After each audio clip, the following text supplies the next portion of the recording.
Hai, selamat pagi. Perkenalkan, nama saya adalah Yanti. Saya adalah perawat dari Rawat Indah.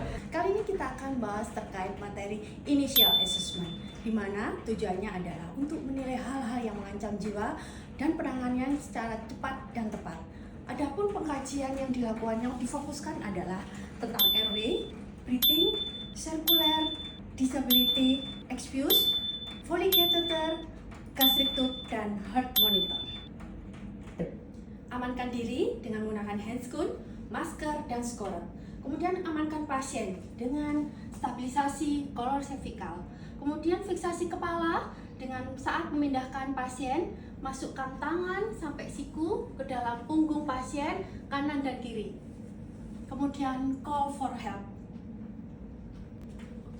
Oke, kali ini kita akan membahas terkait tahapan airway, di mana yang perlu diperhatikan dalam airway adalah adakah cedera kepala, bila tidak stabil, jangan lupa pasang cervical collar. Tandai tanda-tanda trauma pada cervical, terutama pada otore, rhinore, vital sign, dan raccoon eyes. Look, adakah sumbatan jalan nafas, seperti adakah cairan, darah, trauma, ataupun lidah jatuh. Kemudian listen, dengarkan adakah suara nafas tambahan seperti stridor, gargling, snoring. Feel, rasakan adakah hembusan nafas ada atau tidak. Oke, tahapan kedua yaitu breathing, di mana kita melakukan impeksi. Apa yang dilakukan yaitu adalah adakah gerakan nafas, adakah pergerakan dada, adakah retraksi, kemudian adakah jejas, kemudian pola nafas bradiblu atau takriblu. Oke, auskultasi. Apa yang kita lakukan pada saat auskultasi? Yaitu kita menerapkan vaskuler dia dekat atau menjauh. Curigai adanya pneumotorak, hematotorak, open pneumotorak, dan VOCs. Open pneumotorak adalah udara luar masuk ke dalam paru-paru. Contohnya luka tembak. Apa yang dilakukan? Yaitu memasang kasa 3 sisi. Tension pneumotorak. Ada deviasi trakea, suara hipersonor saat diperkusi biasanya sesak. Apa yang dilakukan? Yaitu torakosintesis.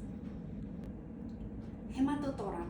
Adakah jejas, suara nafas menjauh saat diperkusi. Tindakan yang dilakukan adalah chest tube. Field chest, adakah rangsangan nyeri, kemudian adakah krepitasi pada saat kita palpasi. Baik, setelah kita melakukan auskultasi, kita lakukan palpasi. Apa yang kita lakukan pada saat palpasi? Yaitu adakah deviasi trakea, kemudian pada saat kita palpasi adakah krepitasi. Kemudian kita lakukan perkusi. Sonor, hipersonor yang berisi udara, redup berisi cairan atau darah. Oke, kali ini kita akan masuk tahapan terkait sirkulasi, di mana kita kontrol perdarahan. Adakah jejas sampai tulang belakang? Tandai tanda-tanda shock, yaitu tensi nadi turun, akral dingin, sianosis, pucat, CRT kurang dari 2 detik. Jika perlu, lakukan resusitasi cairan dengan cara pasang IV line 30 cc per kilogram berat badan. Oke, sekarang kita masuk ke tahapan disabilitas, di mana yang harus diperhatikan adalah GCS. Bila ditemukan scoring lebih dari 14, termasuk kategori cedera kepala ringan. Bila GCS ditemukan 9-14, termasuk kategori cedera kepala sedang. Jika GCS kurang dari 9, termasuk kategori cedera kepala berat. Kemudian cek pupil, adakah anisokor atau isokor.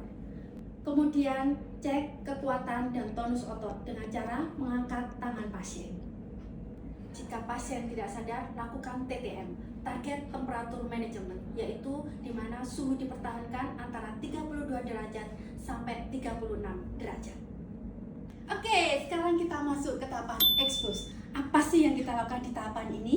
Yaitu masukkan kedua tangan sampai siku.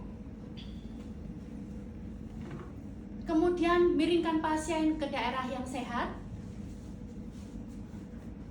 Lihat adanya jejas, luka pada kepala sampai ujung kaki. cek sampai dengan anus, adakah tanda-tanda SCI, yaitu spinal cord injury. Oke, kita masuk tahapan hampir terakhir. Ada 3 tahapan, yaitu Foley catheter, pemasangan kateter, gastric tube, pemasangan EKG, kemudian heart monitor, di mana perekaman ECG untuk mengetahui adanya perubahan irama jantung. Nah, inilah terkait pembahasan inisial susui. Semoga apa